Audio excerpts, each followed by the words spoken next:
Aku mau netral, aku sendal atau nganggu. Iya, monggo lanjut.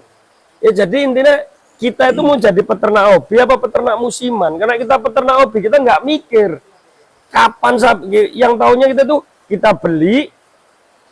Ya gak gue bahasa Indonesia dan direkam sih Mas yo.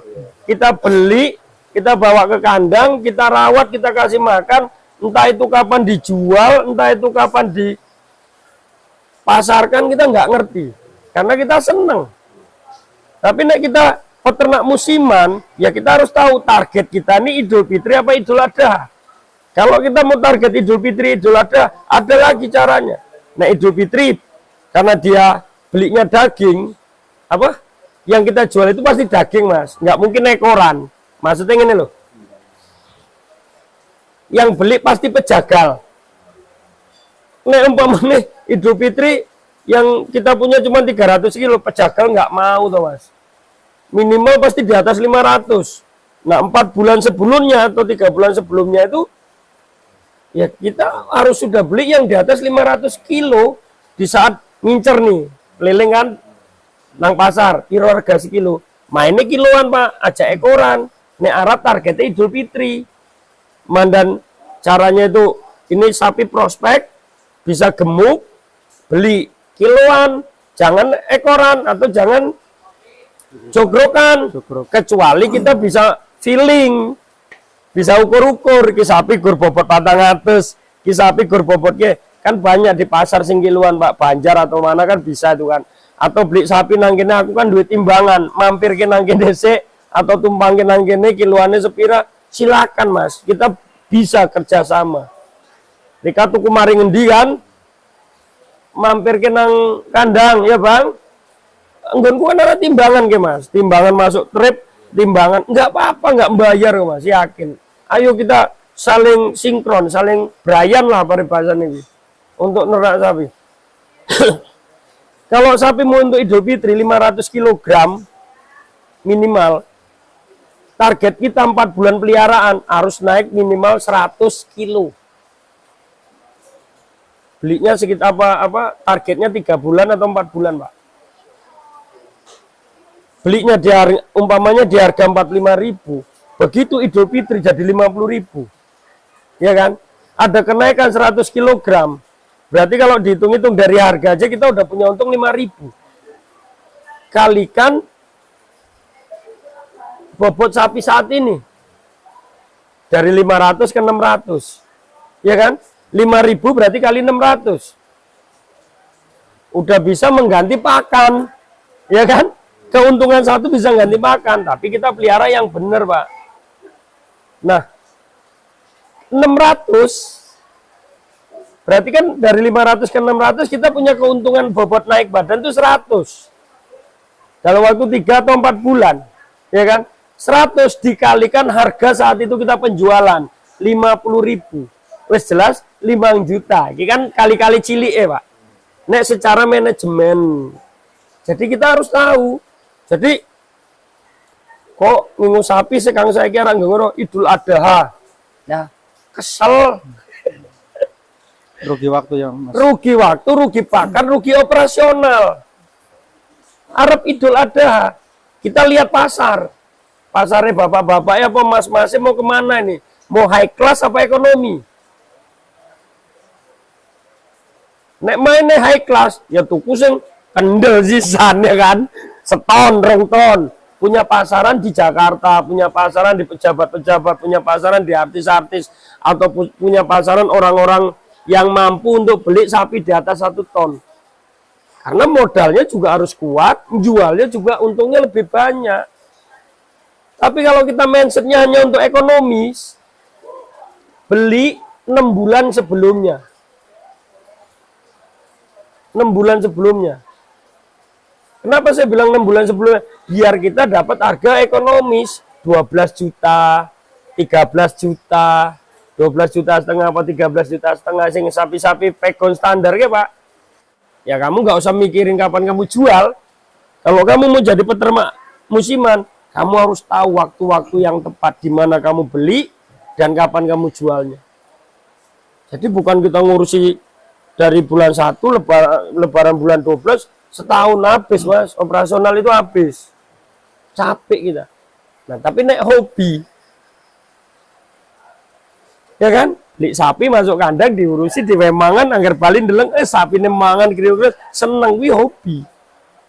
Tapi nek ibaratnya kita musiman, kita pasti berpikir ki sapi ku 500, ku 3 bulan kudu 600 kan ngono kuwi. Nah makanya nek secara manajemen ku ngene mas, saya tidak pernah mengharap keuntungan, jangan pernah mengharap keuntungan dari sapi. Biarkan sapi itu yang memberikan keuntungan kepada kita.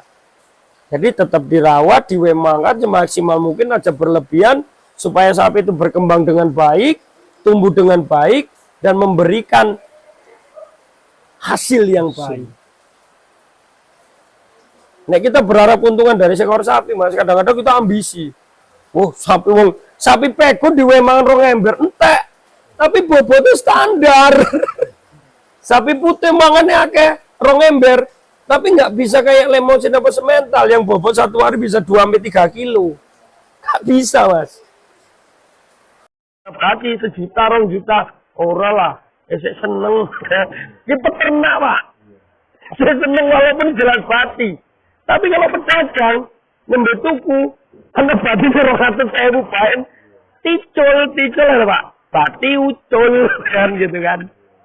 Bener nggak pak? Nek pedagang, jajan maning, dia nggak mikiri, dia jual iya, tapi yang pikirnya anak sapi kurang daging, ya wes kayak potong.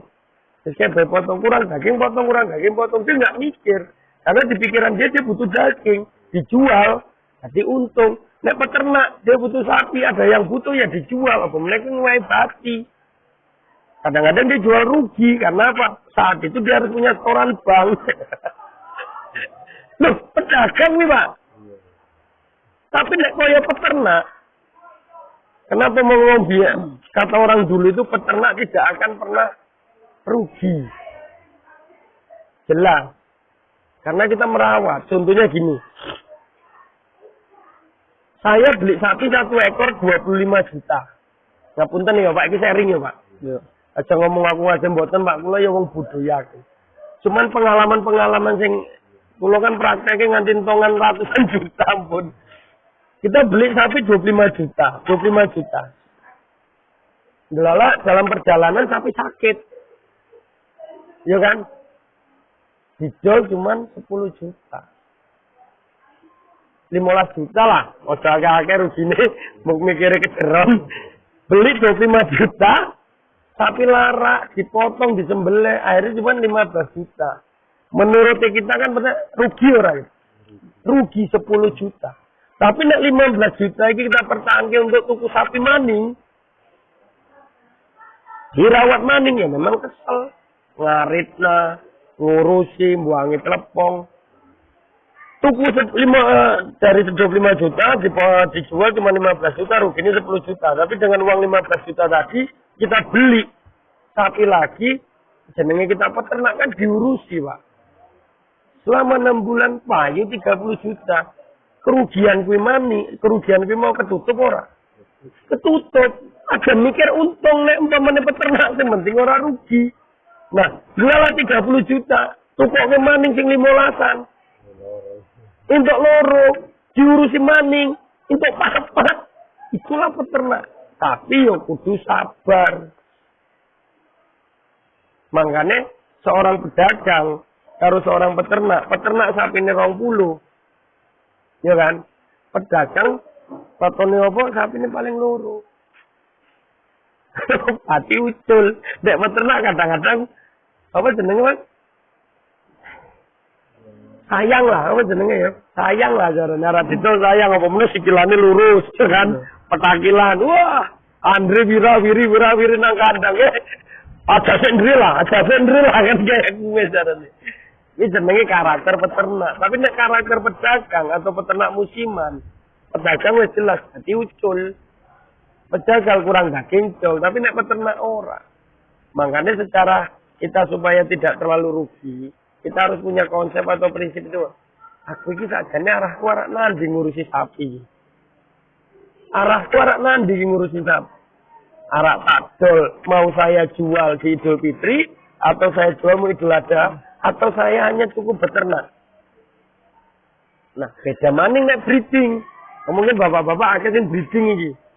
Breeding itu ibaratkan apa ya? Breeding itu apa ya? Apa bang? Kelahiran. Iya. Betina. Betina itu lebih menguntungkan, cuma harus sabar. Nah, insya Allah Pak, ke depan, di saat umpamanya aku wis kondusif lah, aku kan wong pembisnis ya Pak, maksudnya bukan di bidang sapi wae, jadi segala bidang tak jalan. Jadi di saat kondusif, nah aku kembali lagi ke breeding, dan aku ada rencana arak tuku kae lho. Mas Andri ke tuku apa? Kontainer, aku apa jenenge sperma sing apa jenenge? Apa semen sing keren kayak Belgian Blue kayak apa? Engko kita tanam nang gini, cegrek. Mungkin bapak-bapak ngundang kana maringana ibarke sesuk. Ya, karena aku duwe kontrak sih. Maringana-ngana duwe kontrak. Jadi aku ora njemuk semennya mereka gampang. Belgian Blue itu yang bagus, yang IB. TE kayak aku ini bagus, 60 kilo segitu lahir Mas. Tapi risikonya kasihan peternak. Nek dia bukan nyilik keo gede, nek peternak besar, oke lah dia nggak berpikir. Tapi nek peternak kecil, karena apa lahirnya harus biasa. Tapi nek IB, malah wingi IB kena Jawa Timur sih tawar 100 juta orang dibayar Pak. Nembe lahir yang YouTube. Nembe lahir di tahun 100 juta orang dibayar. Nah, untuk semen ini kita punya di sini.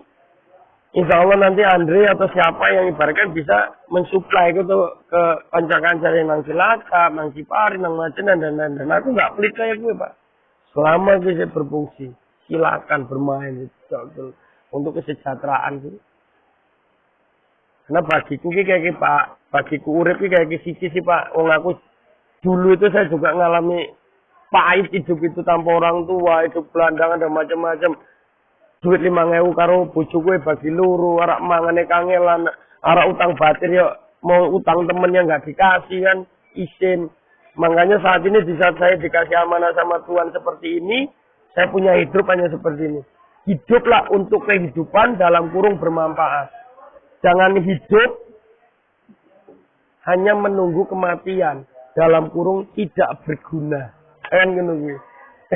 Hiduplah untuk kehidupan dalam kurung kita bermanfaat untuk orang lain dan teman-teman sekitar kita. Jangan hidup hanya menunggu kematian. Dalam kurung tidak berguna. Hanya mikir ke dewek.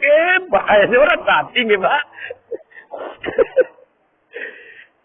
Dan setiap peternak ini jangan ada persaingan lah. Maksudnya ayo Brian bareng-bareng bikin kelompok. Kita saling, win duwe garam. Aku orang di garam, aku nyelesek yo diwehi.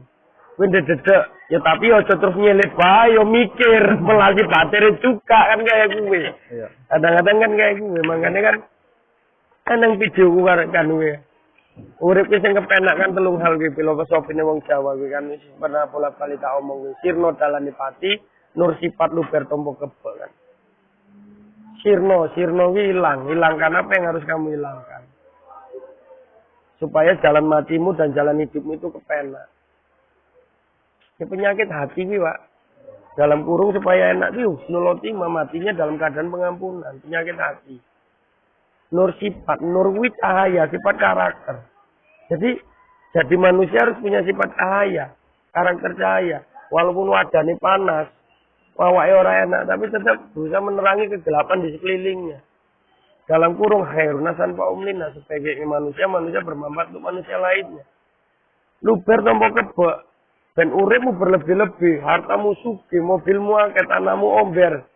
Carane tampananmu ki melebihi kanca-kancamu, tapi luber kan, berlebih. Tapi tompo kebek, tanpa kebek tidak terlihat. Tetaplah jadi manusia yang selalu sederhana. Tidak menunjukkan sesuatu yang menurut dia miliknya yang sudah berlebih-lebih. Akhirnya timbullah penyakit hati kesombongan itu tadi. Dalam Islam ya tawadu, rendah diri. Duitmu akeh ya tetep kaya biasane. Ngumpul karo batir, ngokok bareng, ngopi bareng. Ya bahkan aja batir nembe tuku motor awak dhewe kebingungan batir tuku sepeda terus bingung akhirnya segala cara akan kita lakukan untuk melewati seseorang tapi jalan itu mungkin jalannya yang tidak benar kan kayak gitu.